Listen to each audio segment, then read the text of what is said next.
Dallas Cowboys Nation, this is Dallas Game Day, and today we're dissecting what went wrong in that brutal 31-14 loss to the Bears in Week 3, and more importantly, why I still believe Dallas can turn this season around. Strap in. The Cowboys came into this season already dealing with turbulence. Trade rumors, contract disputes, roster changes.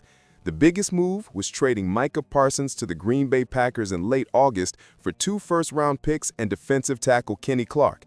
Parsons was more than just a star player. He was the emotional and strategic anchor of Dallas's defense. Without him, the defense has looked vulnerable in ways many of us feared. The stats don't lie. Dallas now ranks among the worst in yards allowed per gang, giving up nearly 400 per contest. That's a steep drop-off from what they were with Parsons in the lineup. When Week 3 rolled around, the signs were already ominous. The Cowboys had an overtime win in Week 2, but traveling to Chicago, delayed flights, and fragile defense set the stage badly. It started with a fumble on the opening drive. The Bears took advantage early, and just like that, the Cowboys were up against it. Adding insult to injury, Ceedee went down with an ankle injury. Our biggest offensive weapon sidelined just when Dallas needed him most. Dak Prescott tried to keep things afloat, but turnovers, especially 2 interceptions, including one that came while trying to mount a comeback, crushed any momentum. The Cowboys didn't score a single point in the second half. After the loss, when asked about being pulled late in the fourth quarter, Dak was honest. He wants every rep, but acknowledged the reality of where the game was. That kind of professionalism matters. It shows he cares, but also shows this team recognizes something must change. The issue isn't only execution, it's mindset, depth, consistency, coaching adjustments, and filling the gaps left by Parsons' departure. One positive move that adds hope: the Cowboys recently signed veteran Jadeveon Clowney to help with the pass rush. Clowney brings experience, leadership, and can help mask some of the pressure Dallas is now missing on the edge.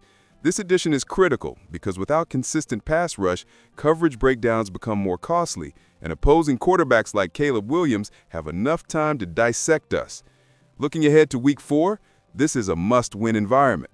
The Cowboys host the Green Bay Packers, led by none other than Micah Parsons.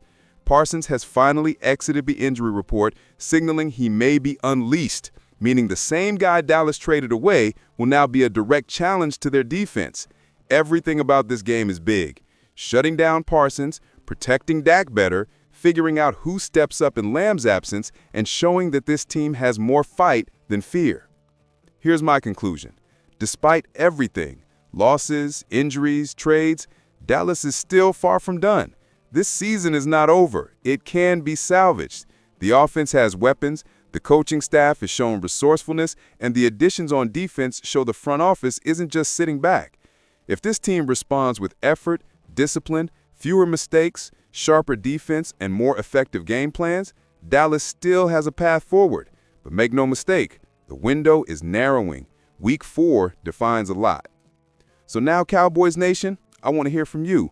What needs to change right now for us to get back on track?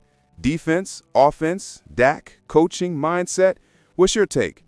Hit like if you believe in the Cowboys bounce back, and if you're new here, subscribe so you're in the front row when we see whether Dallas can show up and make us proud. Dallas Game Day. Let's go.